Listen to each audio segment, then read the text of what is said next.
Welcome back for video number 5 in the Twizzle Common App Topic Breakdown series. In today's video, we're going to break down prompt number 5. Discuss an accomplishment, event, or realization that sparked a period of personal growth and a new understanding of yourself or others.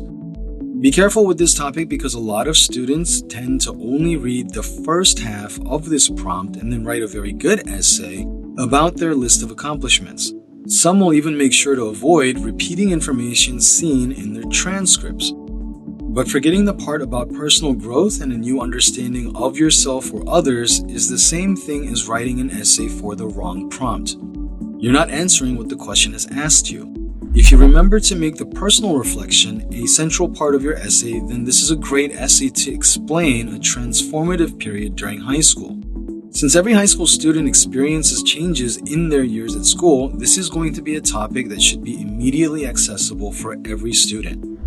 For sample essays, you should now have a lot of different resources at your disposal. We've covered books, essays, blogs, and lots of types of writing. For this topic, asking your English teacher or counselor for examples of writing that displays personal growth or transformations is a great advanced tactic. Many of them refer to this type of writing often. If all else fails, even Googling for writings about personal growth will give you a broad range of examples. You're not looking to take ideas, but you'll notice how good an essay reads when experienced writers are making the same kind of essays. Once you've read some essays and have an idea for the kind of story you want to explain, do your brainstorming next.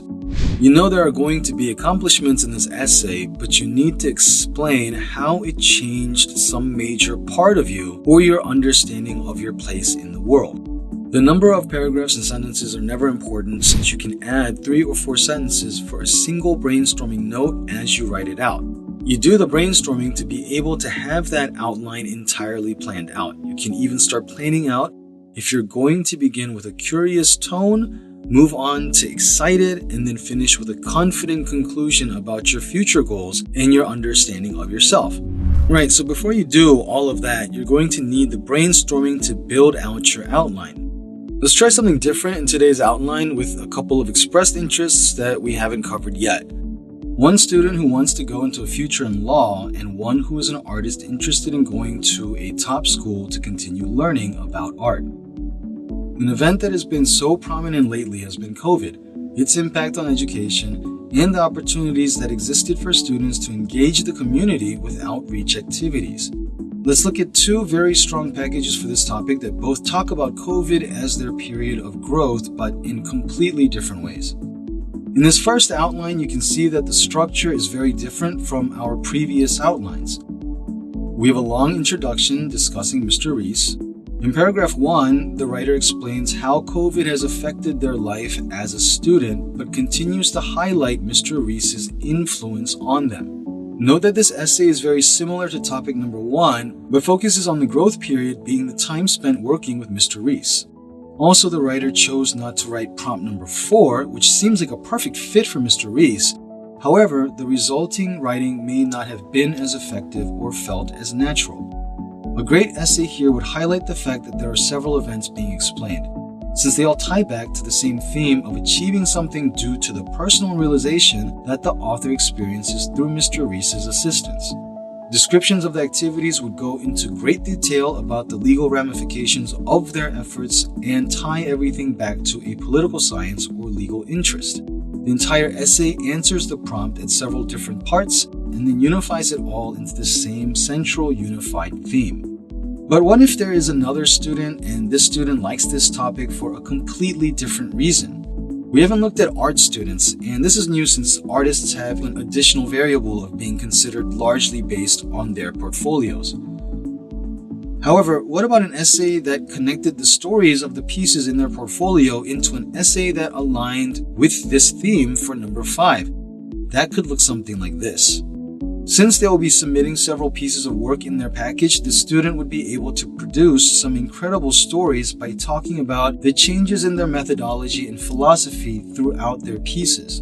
In paragraph 3, explaining the story behind a national win framed in the context of this prompt would be an excellent story to share with admissions people at even the most prestigious art schools.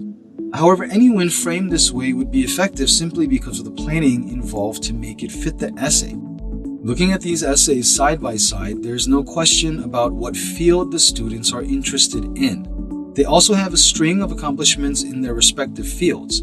Most importantly, they both spend appropriate amounts of the essay discussing their own growth. Having good, clear sentences conveying this will demonstrate that you fully understood the prompt. Now that we've seen some new ways to brainstorm, for today's writing component, we'll be discussing something I mentioned at the very beginning of today's video: content ordering or sequencing. You can look at an outline, know how you want to write that essay, but if you change the sequence of the information you have written down, could you make a stronger, more effective essay? Let's go back to our first essay outline. There's a lot of stuff here, and the presented outline is very strong in that it starts off with a unique structure and focuses entirely on the prompt throughout the essay. However, you get an entirely different essay if you do something like this. In this essay, the writer doesn't mention Mr. Reese as a central theme, but more of an important facilitator.